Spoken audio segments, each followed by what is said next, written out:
Hello guys, ayan, so ayan, may naririnig tayo mga sisiw tumutunog, so siguro napisa na yung mga itlog.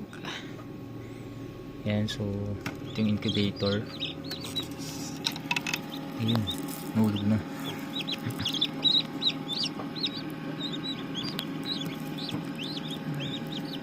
Ayan, so basa pa. Ayan, so tignan natin yung iba.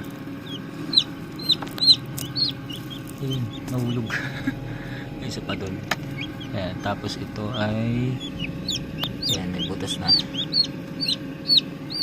So temperature nito ay 36.5 hanggang 37. Okay, so tanggalin lang natin yung mga isa. Ayan, itsura nya. Ayan, so ito ay mga Rhode Island Red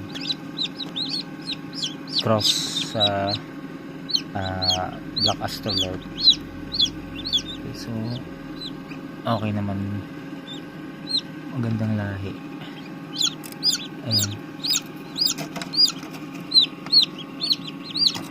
so day 1 to day 18 ang temperature ay 37.5 hanggang 37.8. and so far ayan, may mga napipisa, so tatlo na yung napisa. Ito ay trial dahil tong incubator natin matagal siyang na-stock, so matagal ko siyang hindi nagamit. Ayan, pero gumagana pa naman, although nakailang beses ako ng palit nung dahil may problema yata siya sa sa wiring. Ayan na sila. Ayan, so 2 times ko siyang iniikot, sa umaga sa hapon. Ayan. So ayan, pagdating ng 18 days pinabaan ko yung temperature, tapos pinaasan ko